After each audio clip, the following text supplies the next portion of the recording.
Beneath the thunderous roar of cannon fire and the grand sweep of naval maneuvers, the story of the Spanish Armada is, at its heart, a tapestry woven from the lives of countless individuals.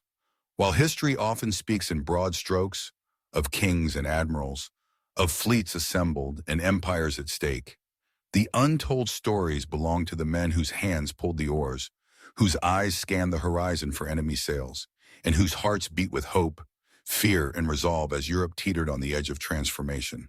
Imagine the decks of the San Juan de Sicilia, one of the Armada's many galleons. Among her crew was Juan Martinez, a young soldier from Castile, barely out of his teens. For months before setting sail, Martinez had trained in the sweltering fields of Spain, his mind filled with tales of glory and divine mission. Yet, as the Armada entered the cold, churning waters of the English Channel, Martinez's letters home began to change in tone. He wrote not of conquest, but of homesickness, fatigue, and the gnawing uncertainty that plagued every man aboard. He described the cramped conditions below deck, where men huddled together, praying for the wind to favor their course and for disease to pass them by. On the English side, there was Thomas Hawkins, a seasoned sailor pressed into service by the Royal Navy. Hawkins's memories of the summer of 1588 were marked not by grand strategy, but by the relentless toil of managing sails and the acrid smoke of gunpowder. He remembered the fear that crept in during the night watches, when the Spanish ships loomed like phantoms in the mist. For many English sailors, the coming of the Armada was less an adventure and more a desperate defense of hearth and home. The threat of invasion was personal, echoed in Hawkins's recollections of hurriedly writing a will before setting out to sea. The human cost of the conflict became most apparent as storms scattered the Spanish fleet. On the rugged coastlines of Ireland and Scotland, survivors of shipwrecks staggered ashore, their ambitions and allegiances washed away by the unforgiving sea.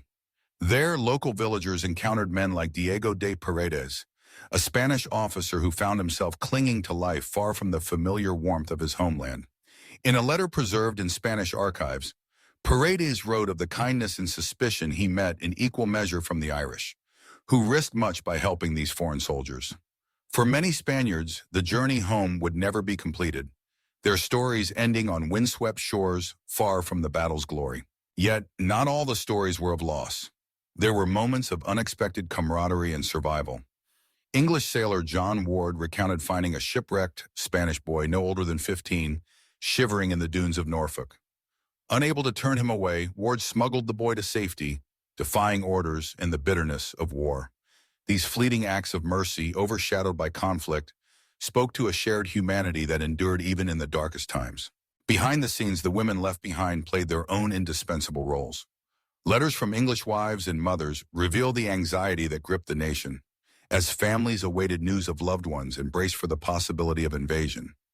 Spanish families, too, wrestled with uncertainty, clinging to hope as reports filtered back from distant waters. The saga of the Spanish Armada is often remembered for its grand scale and its decisive impact on history. But it is in the quiet courage of individuals, sailors, soldiers, villagers, and families, that the true cost and resilience of the human spirit are found. Their untold stories remind us that history is more than just battles won or lost. It is the sum of every life touched by the tides of fate.